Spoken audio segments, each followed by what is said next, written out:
Hello, मैं ज़मीर शेख आप सभी का स्वागत करता हूँ। ये सेकंड लेक्चर है कंबाइंड स्पेक्ट्रम प्रॉब्लम के लिए।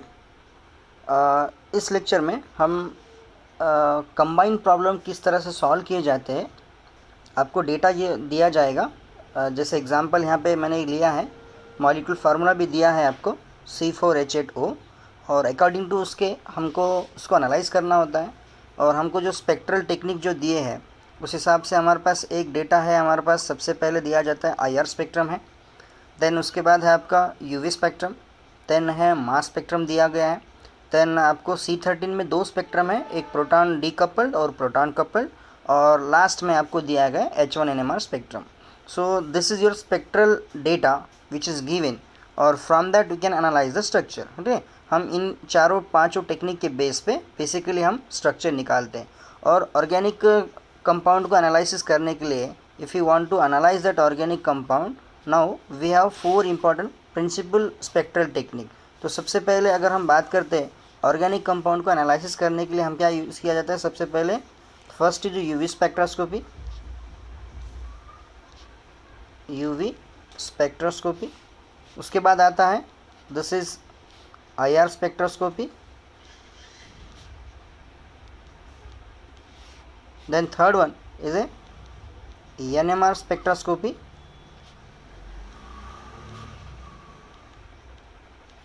In case of what NMR spectroscopy, we have two different techniques. One is a proton NMR spectroscopy and what the 13C NMR spectroscopy.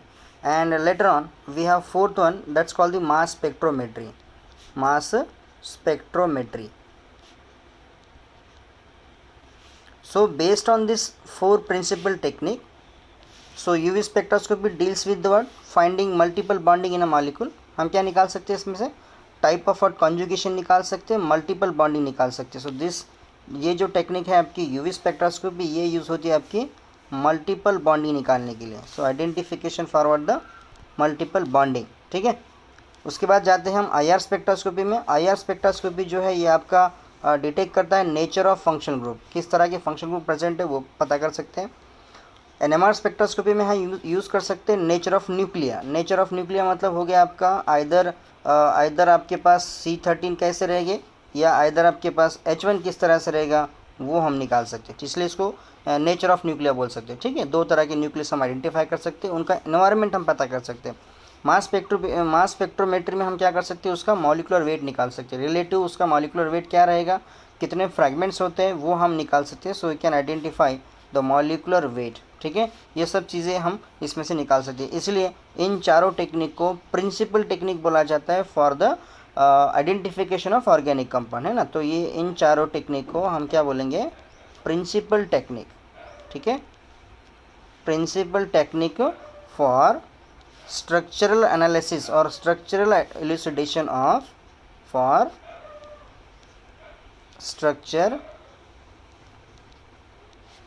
Structural elucidation of organic compound. इसलिए इन चारों technique को principal technique बोला जाता है। चलिए अब ये हमारे पास चार बेसिक टेक्निक है जिसके बेस पे हम निकाल सकते हैं, ठीक है। चलिए, सो फर्स्ट ऑफ ऑल हम वन बाय वन स्पेक्ट्रम की बात करेंगे। यहाँ पे मॉलिक्यूल फार्मूला दिया है C4H8O। तो सबसे पहले हम निकालेंगे इसका डबल बॉन्ड इक्विवेलेंट। तो डबल बॉन्ड इक्विवेलेंट कैसे निकाला जाता है, हमने लास्ट लेक्चर में फार्मूला देखा था। सो डबल बॉन्ड इक्विवेलेंट यानी कि साइड्स ऑफ अनसैचुरेशन हम निकाल सकते हैं। उसका जो फार्मूला है, एक जनरल भी फार्मूला हम यूज़ कर सकते हैं, जैसे कि C+1 - H/2। जहाँ पे आपके पास हेट्रो आइटम वगैरह नहीं है, यानी कि हाइड्रोजन वगैरह, तो वहाँ पे आप यूज़ कर सकते हैं फार्मूला, ठीक है। C+1 - H/2। या आपके पास नाइट्रोजन वगैरह नहीं है तो आप उसके लिए ये फार्मूला सिंपल सा अप्लाई कर सकते हैं। C+1 जितने कार्बन दिए हैं उसमें +1 करना है आपको, माइनस जितना हाइड्रोजन दिए /2 करना है। आपका गिवन मॉलिक्यूलर फार्मूला है C4H8O। सो कार्बन हो गया 4 + 1 कितना हो गया 4 + 1, माइनस हाइड्रोजन कितने आपके पास 8/2, ठीक है। 4 + 1 कितना होगा आपका 5, माइनस 8/2 कितना होगा आपका 8/2, कितना होगा ये 4। So 5 - 4 it should be what, equivalents to, so this is your 4, 5 - 4 मतलब आपका 1। सो C4H8O जो आपका गिवन मॉलिक्यूलर फार्मूला है, इसमें आपका एक डबल बॉन्ड इक्विवेलेंट है। कितने आपके पास 1 डबल बॉन्ड इक्विवेलेंट दिया गया है, ठीक है। या फिर हम बोल सकते हैं कि अब एक डबल बॉन्ड जनरली मतलब एक DBE मतलब होता है आइदर वन रिंग और either what the one pi bond, ठीक है। तो अभी बेसिकली क्या होता है कि हमारे पास रिंग का तो कंसेप्ट होगा नहीं, तो इसका मतलब इसमें एक आपका डबल बॉन्ड प्रेजेंट होगा, ठीक है। चलिए अभी हम 1 बाय 1 स्पेक्ट्रम की तरफ मूव होते हैं। पहले हम स्पेक्ट्रम की बात करेंगे, जो हमारा पहला स्पेक्ट्रम रहेगा UV स्पेक्ट्रम, ठीक है। UV स्पेक्ट्रम हमने अभी देखा कि UV स्पेक्ट्रोस्कोपी जो है वो एक टेक्निक है हमारी। सो UV स्पेक्ट्रम, ठीक है। और UV स्पेक्ट्रम में क्या दिया जाता है, सो UV स्पेक्ट्रम का जो रेंज होता है वो होता है आपका 200 टू 800 नैनोमीटर, ठीक है। और इसमें आपके दो रीजन आते हैं, 200 से 400 जनरली आपका आता है कौन, UV अल्ट्रा वायलेट, और आपका 400 टू ऑनवर्ड्स जो रहेगा आपका वो रहेगा आपका विजिबल। तो इस केस में क्या कर सकते हैं हम मल्टीपल बॉन्डिंग जो है वो पता कर सकते हैं, ठीक है।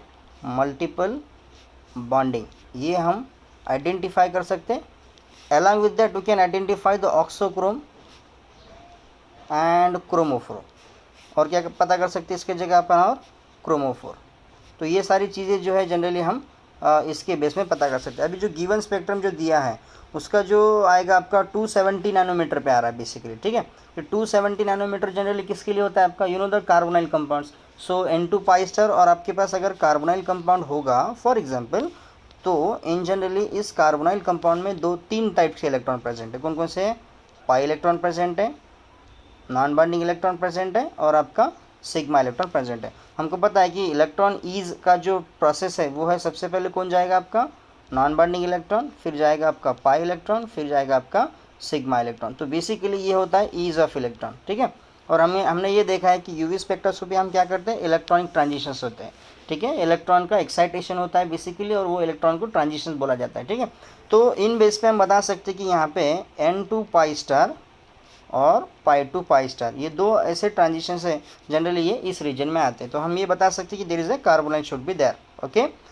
चलिए अभी हम बात करते हैं नेक्स्ट, हमारा जो स्पेक्ट्रम रहेगा जो है आपका IR स्पेक्ट्रम, ठीक है। IR स्पेक्ट्रम हमने देखा है, IR स्पेक्ट्रम को बारे में हमने पता है कि IR स्पेक्ट्रम के माने क्या होते हैं।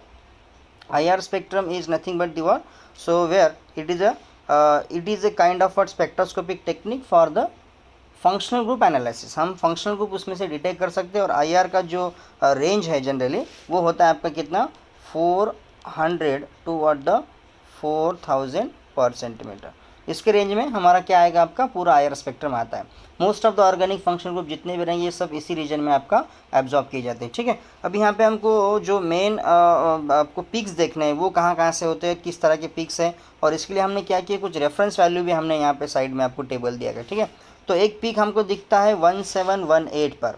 1718 मतलब क्या हो गया आपका, it is just due to the saturated carbonyl, ठीक है। जनरली 1700 टू 1730 ये होता है basically saturated hydro carbonyl group का। उसके बाद यहाँ पे एक शार्प पिक हमको दिखता है बराबर कहाँ पे, 3000 पे। And so 3000 is nothing but the what, it is an sp3ch, okay.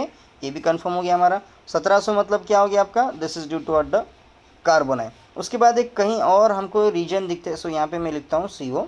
ये वाला जो पिक हमको दिखता है 1200 और ये 1250 और 1300 पे। So basically this one, so ये जो पिक होते हैं ना basically these are due to the carbon stretching is there also, okay. CH भी रहेगा आपका बेंडिंग उसके अंदर आपका। तो ये सारे पिक्स आपको उस रीजन में मिल सकते हैं। मेन जो है हमारा रीजन वो है आपका 1718 और आपका है आपका 3000, ठीक है। तो इन जनरली क्या होता है कि आपके पास अगर sp3ch है, कौन सा वाला sp3ch है, तो वो बिलो 3000 आता है। कितना आता है आपका, it is appear in the region of what, below 3000। अगर आपका sp2ch रहेगा, sp2ch, तो वो आता है कितना आपका, जस्ट अबव 3000, थोड़ा 3000 के जस्ट अबव जाएगा। और अगर आपका sp3ch अगर रहेगा तो वो बराबर 3300 पे आता है। कहाँ पे आता है वो, 3300, यानी कि ये किसके लिए आपका, sp3ch के लिए। तो इस तरह से क्या कर सकते हैं हम उसको आइडेंटिफाई कर सकते हैं कि आपका CH किस तरह का है, ठीक है। तो मेन आपका जो रीजन है वो आपको मिले हैं यहाँ पे sp3ch और आपका कार्बोनाइल, ठीक है। बाकी जो आपके रहेंगे these are called the fingerprint region, इसको बोल सकते हैं, जहाँ पे आपको फिंगर लाइक स्पेक्ट्रम आपको देखने को मिलेगा वहाँ पे, ठीक है। और ये 1200 मतलब हो गया आपका कार्बन स्ट्रेचिंग फ्रीक्वेंसी, ये भी ले सकते हैं इसके जगह, ठीक है। okay, so likewise we have different types of what regions. So for your kind information I just put the reference table here. तो यहाँ पे आप देख सकते हैं कि किसकी फ्रीक्वेंसी कहाँ पे आती है, ठीक है। सो यहाँ पे एक रीजन आपको दिया गया है जो है आपका 500 से 1000, यानी कि वो होता है आपका फिंगरप्रिंट रीजन, ठीक है। और ये एक मॉलिक्यूल का स्पेसिफिकेशन होता है बेसिकली, और ये किस लिए यूज़ होता है आपको पता है, ये एरोमेटिक कंपाउंड्स का सब्स्टिट्यूशन पता करने के लिए जनरली इसको यूज़ किया जाता है, ठीक है। और generally fingerprint is unique portion. उसके बाद हम आते हैं आपका 1650 से लेके 1800 तक, यानी कि ये हो गया आपका पूरा कार्बोनाइट, ठीक है। यहाँ पे आपका स्टार्ट होता है, सबसे पहला रहेगा आपका अमाइड, ओके, जो कि 1650 या 1680 से शुरू होता है, और एंड होता है हमारे किस पे 1800 पे आपका एसिड हालाइड, ओके। सबसे कम आपका अमाइड का रहेगा ड्यू टू कॉन्जुगेशन, और आपका एसिड हालाइड का सबसे ज़्यादा रहेगा क्योंकि due to the minus I effect, ठीक है। उसके बाद हम बात करते हैं 2100 to 2300, so this is due to at the triple bond region, है ना, वो आपको मिलेगा 2100 से 2300 के रीजन में। उसके बाद हम देखते हैं यहाँ पे सी एच ट्रेसिंग के अलग अलग पीक आपको दिए, मैंने जैसा बताया आपको, बिलो 3000 मतलब sp3ch, जस्ट अबो 3000 मतलब sp2ch, ओके, जिसमें एरोमेटिक भी आते हैं और आपका डबल बॉन्ड भी ओलेफिन भी आएगा। और एक तीसरा जो रहेगा आपका 3300 पे, वो आता है आपका sp-CH, ठीक है। लास्टली हमारे पास और जो पीक है, देखो ये एक कॉमन है, ठीक है, इसको याद रखना पड़ेगा आपको। 3300 पे आपका हमेशा कौन आता है, आपका ट्रिपली बॉन्डेड सिस्टम आता है, ट्रिपली बॉन्डेड CH। अभी एक दो पिक आपके बाकी है, जो है आते हैं आपके OH और NH। OH की हमेशा ज़्यादा होना चाहिए क्योंकि डाइपोल मोमेंट सबसे ज़्यादा होती है, तो OH का आपका पिक ज़्यादा इंटेंस रहेगा, और ठीक है। और उसके बाद आपका NH का आएगा। तो हाइड्रोजन बॉन्डिंग अगर रहेगी तो थोड़ा सा पीक कम हो जाता है, उसका एब्जॉर्प्शन कम हो जाता है, बाकी एज यूजुअल। तो ओवरऑल हमारे पास जो स्ट्रक्चर हमने देखा, जो हमको स्ट्रक्चर दिया गया है, उसके अकॉर्डिंगली हम ये बता सकते हैं कि इस स्ट्रक्चर में एक तो sp3ch रहेगा आपका, यहाँ पे कोई भी ओलेफिन आपको दिख नहीं रहा है 1600 के रीजन में, और आपका एक कार्बोनाइल जो दिया है वो है आपका सैचुरेटेड सिस्टम, ठीक है। तो इस तरह से हम फंक्शनल ग्रुप को आइडेंटिफाई कर सकते हैं। So it should be a saturated carbonyl, okay. Later move on to the another kind of what spectrum is given, so that spectrum is called what the mass spectrum. कौन दिया है आपको यहाँ पे, अभी लेते हैं मास स्पेक्ट्रम की बारी। मास स्पेक्ट्रम में क्या दिया है आपको, मास स्पेक्ट्रम हमको पता है कि मास स्पेक्ट्रम में क्या किया जाता है। मास स्पेक्ट्रम में हम सबसे पहले क्या देखते हैं कि उसका मॉलिक्यूलर वेट, उस कंपाउंड का मॉलिक्यूलर वेट कितना रहेगा। अब हमने C4H8 को अगर काउंट किया तो वो 72 पे आता है, कितना आता है वो 72 पे।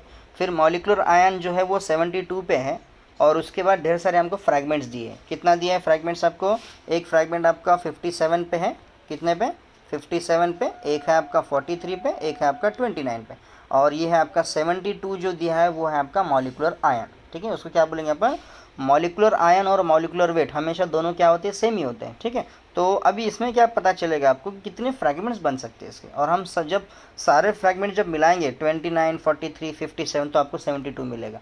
तो इसका मतलब ये होता है कि फॉर स्ट्रक्चरल एनालिसिस हम जनरली मास स्पेक्ट्रम का यूज़ लेते हैं, ठीक है। और इसको स्पेक्ट्रोमेट्री बोला जाता है, बिकॉज इस टेक्निक में हम क्या करते हैं, इलेक्ट्रॉन सोर्स यूज़ करते हैं, ठीक है। चलिए अभी आगे हम इसके आगे बढ़ेंगे। अभी आपको क्या करना है इसके अंदर, सबसे पहले तो देखेंगे कि ये किस तरह से हुआ है, ठीक है।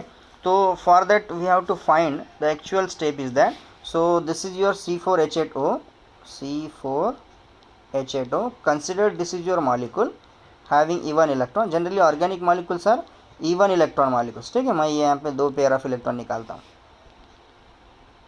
ठीक है। So consider that this is C4H8O which is a E1 electron molecule, and here, ठीक है। और ऐसे, और क्या रहेगा आपका फॉर्मूला C4H8O। इसको हमने क्या किया है, जो सोर्स है हमारा वो है 70 इलेक्ट्रॉन वोल्ट बीम, और इसको और क्या बोला जाता है, इलेक्ट्रॉन इम्पैक्ट, ठीक है। जब हम ये इस पर डालेंगे तो क्या हो जाएगा, मॉलिक्यूलर गेट आयोनाइज। सबसे पहले क्या होता है कि मॉलिक्यूल को आयोनाइज करने के लिए, जनरली ऑर्गेनिक मॉलिक्यूल को आयोनाइज करने के लिए 10 से 15 इलेक्ट्रॉन वोल्ट की एनर्जी आपको जनरली लगती है। कितनी लगती है, 10 से 15। तो ये क्या हो जाएगा आपका, the molecule get ionise. Ionise हो गया मतलब क्या हो गया, ये आपका हो गया इस तरह से। और हमेशा सैंपल किस में चाहिए आपको, गैसीय स्टेट में। इसको अपन बोलेंगे मॉलिक्यूलर आयन, क्या बोलेंगे इसको, मॉलिक्यूलर आयन, ठीक है। मॉलिक्यूलर आयन मिला हमारा। अभी उसके बाद क्या करना है तुमको, इसके फ्रैगमेंट्स करने हैं। फिर क्वेश्चन ये आता है ना, 10 से 15 अगर आपको मॉलिक्यूलर आयन बनाने के लिए लगता है तो 70 क्यों यूज़ करते हैं हम, 70 क्यों यूज़ करते हैं, क्योंकि उसका फ्रैगमेंटेशन आपको करना होता है। फ्रैगमेंटेशन करना मतलब बॉन्ड क्लीवेज, और बॉन्ड क्लीवेज को एनर्जी ज़्यादा लगती है, इस वजह से हमने क्या किया, उसको 70 इलेक्ट्रॉन वोल्ट लिखा है, ठीक है। अभी यहाँ पे शुरू हो जाएगा आपका फ्रैगमेंटेशन। फ्रैगमेंटेशन में क्या होगा आपका, आपको डिफरेंट टाइप्स के कैटायंस मिलेंगे। क्या मिलता है आपको, कैटायन। सो जैसे आपका M1 कैटायन हो गया, ये हो गया आपका M2 कैटायन, ये हो गया आपका M3 कैटायन, और सपोज ये हो गया आपका M4 कैटायन। तो इस तरह से हम क्या करते हैं, इनका मास टू चार्ज रेशो यानी कि M/Z रेशो के हिसाब से इनको अपन सॉर्टिंग करते हैं। इसका ये कौन करता है आपका, ये करता है मास एनालाइजर। कौन करता है ये, मास एनालाइजर। मास स्पेक्ट्रम में क्या होते हैं, मास स्पेक्ट्रोमीटर में 3 अलग अलग रीजन होते हैं। एक सबसे पहला आपका सैंपल हैंडलिंग सिस्टम जिसमें आप सैंपल रखते हैं, दूसरा आपका आयोनाइजेशन चैम्बर जहाँ पे आपका आयोनाइजेशन प्लस फ्रेगमेंटेशन होता है, और तीसरा आपका आइसोलेशन जहाँ पे आप उसको आइसोलेट करते हैं, यानी कि आपका एनालाइजर, मास एनालाइजर। तो इस तरह से जो हमारा गिवन कंपाउंड है वो है C4H8O, और C4H8O में क्या किया है, हमको अलग अलग फ्रैगमेंट्स मिले हैं। कैसे मिले हैं, देखो इन केस ऑफ C4H8O, ये जो आपका मॉलिक्यूल है इसको हमने क्या किया, सबसे पहले डिसीजन गैसेस पे हमने 70 इलेक्ट्रॉन वोल्ट जो है वो बीम इस पे डाल दिया, ठीक है, जनरली फ्रॉम टंगस्टन फिलामेंट। तो ये बन गया आपका C4H8O, ये बना आपका रेडिकल कैटायन, और इसको क्या बोलेंगे अपन, मॉलिकुलर आयन। अब देखो इस मॉलिक्यूल का कितना मॉलिकुलर वेट था आपका 72, तो फिर अब इसका M/Z कितना हो जाएगा, आपका हो जाएगा 72। M/Z मतलब मास टू चार्ज रेशो, चार्ज कितना है इस पर 1+, ठीक है। तो 1+ मतलब आपका वो मोबाइल नहीं, 7/2 हो गया, मतलब 72 हो गया, ठीक है। सो लाइकवाइज, सो यहाँ पे ये मिलेगा आपको, ठीक है। अभी आगे क्या करना है, इसके फ्रैगमेंटेशन। फ्रैगमेंटेशन में क्या क्या बोला गया, बताया गया आपको, एक 57 का मिला है, एक आपको 40 कितना मिला है, एक बार देख लेते हैं उसको। एक आपको मिला है 57, 43 और 29, 43 और ये हो गया आपका 29, ठीक है। तो अभी हम इन बेस पे पता कर सकते हैं कि 29 किसका होगा, 43 किसका होगा, और आपका 57 किसका होता है। सो अगर हम इन सबको मिलाते हैं तो यू गेट व्हाट द 72, ठीक है। इसका मतलब एनालिसिस करने के लिए हम यहाँ पे इस तरह से टेक्निक यूज़ कर सकते हैं, we can find out what the actual structure from that, ठीक है। चलिए आगे बढ़ते हैं। अभी 29 वगैरह वगैरह सब आगे पता करेंगे, 1 बाय 1 जाएंगे। अब एक बार लास्ट में अपन देखते हैं H1NMR। H1NMR से क्या पता चलता है हमको, H1NMR स्पेक्ट्रम जो है वो यूज़ होता है आपका हाइड्रोजन का एनवायरनमेंट देखता है। वो किसका देखता है आपको, हाइड्रोजन का एनवायरनमेंट। तो आपको क्या पता करना है कि नंबर ऑफ सिग्नल्स, क्या पता करना है आपको, we have to just find out in H1NMR chemical shift जो है वो कितना होता है आपका 0 से 10 डेल ppm जनरली, ठीक है। ये हम इतना यूज़ करते हैं। और हमको पता है कि number of signal in H1NMR spectrum, in H1NMR spectrum is equivalent to the non-equivalent sets of hydrogen. इसका मतलब क्या हो गया, जितने आपको सिग्नल दिखते हैं इसका मतलब उसमें उतने डिफरेंट टाइप्स के आपके पास हाइड्रोजन प्रेजेंट है, ठीक है। चलिए, तो अभी आपको सिग्नल के तरीके से अगर आपको देखना है तो यहाँ पे बता सकते हैं कितने सिग्नल है आपको, कितने सिग्नल दिखते हैं यहाँ पे आपको। सबसे पहला यहाँ पे दिखता है, और कोई सिग्नल नहीं है आपका। 0 to 10 रीजन में हमारे पास कितने सिग्नल दिखते हैं यहाँ पे, देखो सिग्नल दिखता है यहाँ पे आपका, ये कैसे दिखेगा, ये है आपका सिंगलेट, ये वाला सबसे ऊंचा, ठीक है। और ये है आपका क्वार्टेट, ठीक है, और ये है आपका ट्रिपलेट। कितने मिले आपको, सिंगलेट, ट्रिपलेट और क्वार्टेट, ठीक है। सिंगलेट माने क्या होता है, ऐसा कोई भी कार्बन, ठीक है, जिसके नेबरिंग में कोई हाइड्रोजन आपका नहीं है, मानो this is x x x, ठीक है, इसको बोलते हैं सिंगलेट। मतलब इसका आपका क्या रहेगा, आपका सिंगलेट दिखाएगा। और ट्रिपलेट किसको बोलते हैं, ट्रिपलेट माने उसके नेबरिंग में कितने होने चाहिए, देयर शुड बी 2 हाइड्रोजन। तो मतलब ट्रिपलेट किस तरह से रहेगा फिर आपका, ट्रिपलेट मतलब रहेगा आपका, so this will be a C and here CH2। इसका जो आप निकालोगे मल्टीप्लिसिटी, इसका कितना आएगा आपका, ट्रिपलेट आएगा। और क्वार्टेट किसको बोलते हैं, क्वार्टेट का माने होता है कि उसके नेबरिंग में कितने होने चाहिए, N+1 रूल, नेबरिंग में होने चाहिए कितने आपके 1 2 3, मतलब होने चाहिए उसके 3, हो गया। मतलब जहाँ पे ट्रिपलेट क्वार्टेट होता है तो इसका मतलब वो इथाइल ग्रुप प्रेजेंट है। Triplet quartet is there, basically what, it should be a ethyl group is there, ठीक है। अब बाकी सब चीज़ें हम मैच कर सकते हैं। अब हमको पता है केमिकल शिफ्ट कहाँ पे दी है, एक दिया है 0.9 पे, कितना दिया है 0.9 पे आपको ट्रिपलेट मिल रहा है, बराबर, मतलब वो शील्डेड है, कोई प्रॉब्लम नहीं उसका। So it is due to how many hydrogen, वो हमको पता करना होता है। उसके बाद आपका 2 पे दिया है, 1.9 पे आपको दिया है सिंगलेट, एक सिंगलेट दिया है और दूसरा पिक आपको दिया है 2.3 2.4 पे दिया आपको क्वार्टेट दिया है ड्यू। अब ये क्वार्टेट है, इसका मतलब ये थोड़ा डिसशिल्डेड दिखता है, क्यों? क्योंकि ये आपका जब इधर से इधर हम जा रहे हैं तो आपका क्या बढ़ रहा है, डिसशिल्डिंग बढ़ रहा है, ठीक है। और सारे हाइड्रोजन तो sp3 हमने देखे उधर IR में, तो बट यहाँ इसका मतलब ये होता है कि कहीं ना कहीं आपका इलेक्ट्रॉन विड्रॉइंग ग्रुप आपका अटैच रहेगा, जिसकी वजह से ये जो है आपका वैल्यू जो है आपकी बढ़ रही है, ठीक है। बाकी ये वैल्यू आपकी शील्डिंग में जाती है। तो इस तरह से इसको अपन कैसे सॉल्व करेंगे, और आपको सॉल्व करने के लिए क्या दिया है यहाँ पे, रेफरेंस पिक आपको दिए है, रेफरेंस वैल्यूज़ दिए हैं, तो आप उसके बेस पे भी आप सॉल्व कर सकते हैं फटाफट, ठीक है।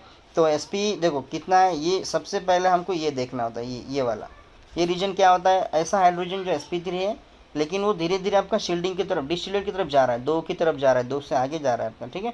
तो उसके बेस पे हम उसको आइडेंटिफाई कर सकते हैं, ठीक है। अब यहाँ पे देखो विड्रॉइंग ग्रुप के अटैच में अगर रहता है तो फिर उसकी वैल्यू कितनी होनी चाहिए, एक्सेट्रा एक्सेट्रा। तो ये जो है आपका from here to here, so this is what the distillate region. जैसे जैसे हम 10 की तरफ जा रहे हैं या आगे जा रहे हैं उसके, तो आपको क्या दिखेगा, आपको डिस्टिलेट दिखेगा। तो हमारे कंपाउंड में जो दिया है आपका, वो किस तरह से दिया है वो देख लेते एक बार। हमारे कंपाउंड में जो दिया है हमको, वो 3 सिग्नल हमको दिए हैं। कितने सिग्नल हैं तुमको, 3 सिग्नल है। एक है आपका सिंगलेट, दूसरा है आपका क्वार्टेट, तीसरा है आपका ट्रिपलेट, ठीक है। सिंगलेट उसके बाद क्वार्टेट, उसके बाद ट्रिपलेट। अब हमको पता है कि इसके नेबरिंग में कितने होते हैं, उसके हिसाब से हम आराम से निकाल सकते हैं। सो सिंगलेट, क्वार्टेट और ट्रिपलेट, ठीक है। तो on that basis we can identify कि आपका नेबरिंग में कैसा रहेगा। ट्रिपलेट है इसका मतलब क्या हो गया, so basically so here triplet का निकालते हैं। अभी कितने हाइड्रोजन उसके पास है ये नहीं बताया हमको। ट्रिपलेट मतलब होता है ये वाला, ठीक है, एक फ्रैगमेंट मिल गया हमको। क्वार्टेट मतलब हो गया ये वाला, और सिंगलेट का मतलब ये होता है कि जिसके नेबरिंग में पता नहीं है या कोई भी नहीं है, ऐसा हो सकता है आपका। तो आप CH2 CH3 को ज्वाइन करो, वो एक साथ ज्वाइन हो जाएगा, ठीक है। मतलब आपका एक फ्रैगमेंट बनेगा CH2, दूसरा बनेगा आपका CH3, ठीक है। अब ये हो गया आपका। फिर आपको यहाँ पे कहीं ना कहीं आपका एक CH3 रहेगा, और इस वाले कार्बन पे क्या रहेगा वो आपको आइडेंटिफाई करना है। फिर इसका मतलब क्या हो गया आपका, देखो इसकी मल्टीप्लिसिटी कितनी रहेगी, इसका कितना आएगा आपका, इसका आएगा क्वार्टेट, इसका आएगा ट्रिपलेट, इसका आएगा आपका सिंगलेट, बराबर है। अब ये क्वार्टेट आपका ज़्यादा पे मिल रहा है, क्वार्टेट आपको कितने पे मिल रहा है, क्वार्टेट मिल रहा है 1.9 पे, और आपको सिंगलेट वही आप मैच कर सकते हैं ना, वैल्यूज़ आप मैच कर सकते हैं। तो यहाँ पे देखेंगे हम क्वार्टेट कहाँ पे गया आपका, यस ट्रिपलेट जा रहा है आपका 0.9 पे, ट्रिपलेट गया आपका 0.9 पे। ट्रिपलेट किधर दिया हुआ है, इधर, बराबर है। चलिए ट्रिपलेट दिया है 0.9 पे, सिंगलेट दिया है 1.9 पे, और क्वार्टेट दिया है 2.3 पे, 1.9 और ये दिया आपका 2.3 हो गया। इसका मतलब it should B A carbonyl, okay. और हमको पता है कि अगर आपका CH2 ग्रुप, कौन सा वाला, if CH2 group is attach with electron withdrawing group, phenyl ring और डबल बॉन्ड, तो इसका जो है वो जाता है कितना आपका, 2 से लेके 2.5 तक। इसका मतलब हम उसको आइडेंटिफाई कर सकते हैं। तो इस तरह से हम उस स्ट्रक्चर में बता सकते हैं, okay. So this is like that you can solve this compound, okay. चलिए अभी हम बात करते हैं कहाँ पे, C13 में। C13 में हमारे पास 2 स्पेक्ट्रम दिए हैं, एक का नाम है प्रोटॉन कपल और दूसरे का नाम है प्रोटॉन डी कपल, ठीक है। प्रोटॉन कपल और डी कपल का कंसेप्ट क्या होता है कि हमने देखा है कि C13 में और H1 में थोड़ा सा डिफरेंस है। C13 का एबंडेंस सबसे कम रहने की वजह से क्या होता है कि C13 और H की कपलिंग होती है, ठीक है। और जितने कार्बन पे हाइड्रोजन रहेंगे उस हिसाब से उसको सिग्नल मिलता है। जैसा अगर आपके पास CH3 ग्रुप है तो CH3 ग्रुप का कितना आएगा आपका सिंगल, कितना आएगा आपको पीक, उसमें 4 दिखेंगे। क्यों, क्योंकि कार्बन पे 3 हाइड्रोजन प्रेजेंट है, इसलिए N+1 रूल आपको कार्बन के हिसाब से लगाना होता है वहाँ पे, ठीक है। तो अभी यहाँ पे देखते हैं प्रोटॉन कपल में आपको कितने सिग्नल दिए हैं। सो पहला सिग्नल तो आपको यहाँ पे क्या दिया जाता है, सॉल्वेंट का, ओके इसको छोड़ो। प्रोटॉन कपल है यहाँ पे 200 के आसपास आता है, इसका मतलब ये सैचुरेटेड कार्बोनाइल है। ये कौन है आपका, this is due to saturated CO, ठीक है। अभी हम बात करते हैं यहाँ पे कितने सिग्नल मिले। ये आपको मिल रहा है क्वार्टेट, ये आपको मिल रहा है क्वार्टेट, ये आपको मिल रहा है ट्रिपलेट। NMR और C13 में बहुत डिफरेंस है। C13 में हम क्या करते हैं, कपलिंग किसके अगेंस्ट में लेते हैं, coupling with respect to that carbon and carbon and hydrogen. तो बेसिकली क्वार्टेट ट्रिपलेट, और कहाँ पे ये सब बिलो 40 है। और हमको पता है कि C13 के जो वैल्यूज़ हैं वो किस तरह से अरेंज होते हैं। Now C13 values are arrange according to what, देखो सबसे पहले देखना होता है sp3 कार्बन अगर रहेगा आपका तो उसकी वैल्यू जाती है 0 से लेके 60 में, ठीक है, 66 नहीं, 0 से लेके 60। अगर आपका sp2 कार्बन रहेगा तो वो जाता है आपका so it is appeared in the region of 90 to 140। और अगर आपका sp3 रहेगा तो वो जाता है कितना आपका, वो जाता है 60 to 90, ठीक है। तो हमारे पास कोई ऐसा, अब पिक देखो कहाँ पे है, सारे पिक आपको ये मिल रहा है sp3 वाले, इसका मतलब सब 060 है, लेकिन एक पिक आपको मिल रहा है, वो मिल रहा है आपको कहाँ पे 200 के आसपास, है ना, 200 के भी ऊपर चला गया। तो इसका मतलब ये हो गया कि हमारे कंपाउंड में क्या है, सारे कार्बन तो इस तरह से, लेकिन एक कार्बन आपका सैचुरेटेड कार्बोनाइल है, और हमको पता है कि सैचुरेटेड कार्बोनाइल का पीक जो है वो कहाँ पे आता है आपका 200 पे आता है, ठीक है। हमारे पास रेफरेंस भी है, और मल्टीप्लिसिटी कितनी दी है इसकी, मल्टीप्लिसिटी दी है एक की क्वार्टेट, एक का दिया है फिर से क्वार्टेट, एक का दिया है ट्रिपलेट। क्वार्टेट माने कौन होगा आपका, क्वार्टेट माने होगा आपका CH3, क्वार्टेट माने होगा आपका CH3, और ये होगा आपका CH2, हो गया। इसका मतलब आपका जो मॉलिक्यूलर फार्मूला है वो मैच हो रहा है, इसमें तीन हाइड्रोजन के 2 सेट है, आपके पास एक CH2 वाला ग्रुप है लाइकवाइज, ठीक है। और दूसरा एक स्पेक्ट्रम हमने दिया है that is called proton decouple. अभी प्रोटॉन डीकपल मतलब क्या हो जाएगा, प्रोटॉन डीकपल मतलब वो हाइड्रोजन जो है आपका लगा हुआ कार्बन पे वो कपल नहीं होगा उसके साथ में, that's called the proton decouple. तो प्रोटॉन डीकपल में इंटेंसिटी किसके रेस में जाती है, इंटेंसिटी देखो यहाँ वाला पिक अगर हम देखेंगे, ये और ये पिक, ये इन दोनों पिक की इंटेंसिटी ज़्यादा है क्योंकि इसमें 3 हाइड्रोजन प्रेजेंट है, इसकी इंटेंसिटी कम है। तो इंटेंसिटी जो है C13 में वो किसके कौन डिसाइड करता है, number of hydrogen, because hydrogen transfer the magnetic moment to that carbon nuclear. So basically that intensity जो है वो डायरेक्टली प्रोपोर्शनल आपका रहेगा नंबर ऑफ हाइड्रोजन अटैच। अगर कोई ऐसा कार्बन है आपके पास जिसमें जैसा ये वाला कार्बन है, कोई हाइड्रोजन नहीं, इंटेंसिटी रहेगी इसकी कुछ नहीं। इसीलिए क्या होता है, देखो कार्बोनाइल की इंटेंसिटी कितनी है, अगर आपको थोड़ा सा कन्फ्यूजन अगर होगा इसमें तो सबसे पहले यहाँ क्लियर कर सकते हैं कि यहाँ पे कार्बोनाइल की इंटेंसिटी सबसे कम है क्योंकि यहाँ पे कोई हाइड्रोजन नहीं है। बट इस केस में आपकी इंटेंसिटी यहाँ पे देखो, इस केस में देखो और इस केस में देखो, सबसे ज़्यादा है compare to this one. So here इसका मतलब ये हो गया कि ये आपका CH3 है, ये आपका CH3 है, ये आपका CH2 है। Likewise we can identify the different types of intensity in case of C13 signal, ठीक है। चलिए अभी हम देखते हैं कुछ रेफरेंसेस वैल्यू। ये है आपका एक्चुअल में C13 स्पेक्ट्रम, जिसके रेफरेंसेस दिए हैं 0 ppm से लेके, ठीक है, कहाँ से आपका 200 तक। 200 मतलब आपका होता है सैचुरेटेड एल्डिहाइड्स एंड कीटोन। अब इन सब डेटा को अगर हम मिलाते हैं, if you collect all the information from all the given techniques, तो you can conclude your structures now, ठीक है। स्ट्रक्चर्स कैसे कंक्लूड करना है आपको, फिर सारे टेक्निक्स का आपको समरी लेना होता है कि C13 ने क्या बोला। C13 ने क्या बोला था कि ओके इतने फ्रेगमेंट है, CH3 CH2 CO, और एक आपका सिंगलेट कार्बन है उधर कहीं है ना लास्ट में 200 पे। तो 200 पे जो कार्बन है आपका वो है सिंगलेट कार्बन, तो उसको आपको लिखना पड़ेगा what, due to what, C double bond O। बस आपको सारे फ्रेगमेंट्स मिलाने, that's you get the structure. अब C13 के हिसाब से आपका स्ट्रक्चर कैसा होना चाहिए, C13 के हिसाब से आपका स्ट्रक्चर होना चाहिए CH3 C double bond O CH2, और ये हो गया आपका CH3, ठीक है। देखो C13 में अगर हम बात करेंगे तो C13 में किस तरह से आएगा वो देखेंगे पहले। H1 में कैसे आता है, इन C13 कैसे आता है ये, सो नंबर ऑफ हाइड्रोजन +1 कितना आएगा, क्वार्टेट, ये कितना आएगा आपका ट्रिपलेट, ये कितना आएगा आपका, ये कितना आएगा अगेन क्वार्टेट, ठीक है। और इस CO का कितना आएगा आपका सिंगलेट। तो ये कितने पिक आपके मिले, number of different carbon is equal to number of sets, ठीक है। तो ये हो गया एक, ये हो गया B, ये हो गया C, ये हो गया D, इसका मतलब 4 अलग अलग कार्बन। अभी हम बात करते हैं H1 की। H1 में किस तरह से आपको पिक मिलेगी, CH3 के नेबरिंग में कोई नहीं है, कार्बन के नेबरिंग में कोई नहीं है, तो इसका मतलब ये आ गया सिंगलेट। ये तो ऑब्वियसली आपका दिखाएगा नहीं, यहाँ पे कोई पीक नहीं रहेगा। इस केस में आपका कितना रहेगा, नेबरिंग कितने हैं, इस C वाले को नेबरिंग D है, C वाले को नेबरिंग कौन है आपका D है, मतलब C को कितने नेबर है, 3 है, तो इसका मतलब कितना हो गया क्वार्टेट। और D को कितने नेबर है, 2 नेबर है, तो इसका मतलब क्या हो गया triplet. Now look at this carbon and H1 NMR spectrum, both are quite different, ठीक है।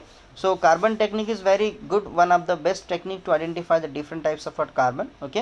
बट उसमें थोड़ा प्रॉब्लम ये होता है कि आपका जो H1 का अबेंडेंस जो है वो 4 टाइम ज़्यादा होता है, किसके कंपेयर में, C13 के कंपेयर में, ठीक है। अगर ये आपका 99% रहेगा आपका H1, तो आपका वो सिर्फ 1% ही है, मतलब बहुत कम है इसका, तो इस वजह से ये थोड़ा सा आपको कंसिडर करना होता है, ठीक है। तो अल्टीमेटली हम यहाँ पे ये बता सकते हैं, तो ये हो गया आपका C13, ये हो गया आपका H1। अभी हम डायरेक्ट थोड़ा सा मास पे जाते हैं और फिर इसको आप सम अप कर देते हैं, ठीक है। यहाँ तक आगे हम मास पे हमको पता है कि हमारा स्ट्रक्चर हमको ये मिला है, ठीक है। तो हमारा स्ट्रक्चर क्या है, हमारा नाउ योर स्ट्रक्चर इज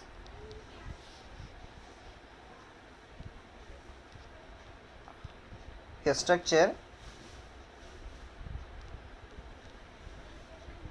हाँ, your structure is what, C double bond O, CH2 and CH3, ठीक है। या फिर आप इसको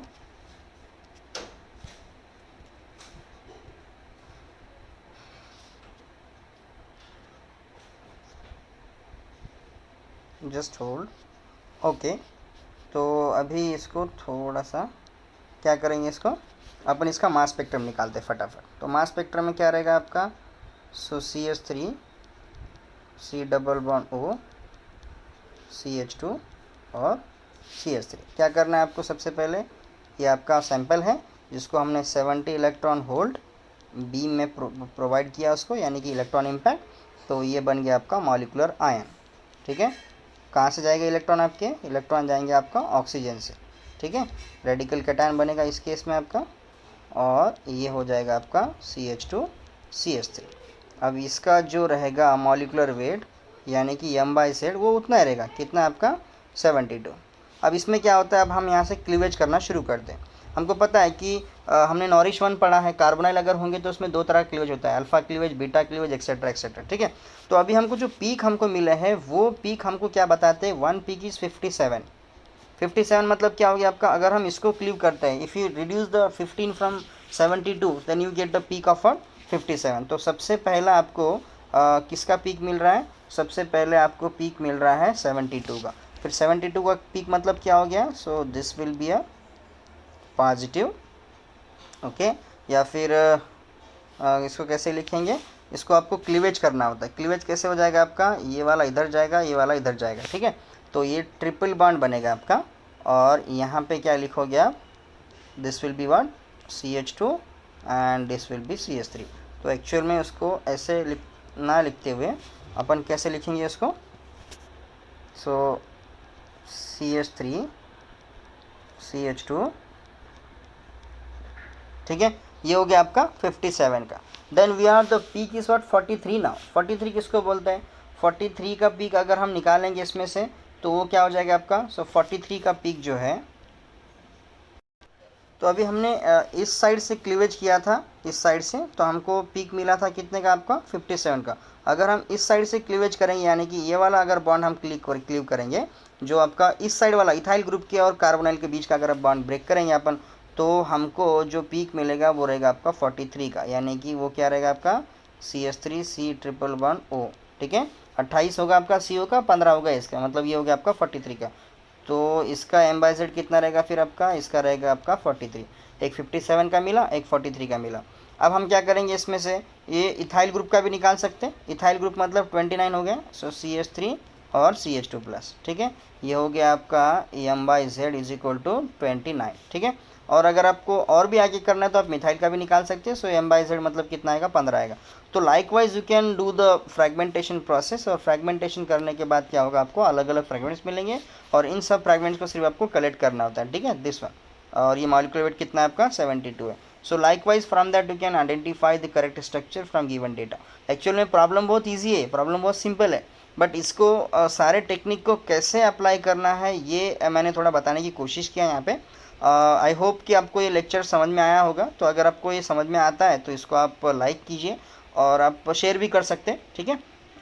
और इस तरह से आप किसी भी प्रॉब्लम को एनालाइज कीजिए, ठीक है। नेक्स्ट वीडियो में हम कुछ और इंटरेस्टिंग एग्जांपल देखेंगे जिसमें आप सारे कंबाइंड प्रॉब्लम को या सारे टेक्निक्स को आप यूज़ करके आप उसका स्ट्रक्चर निकाल सकते हैं।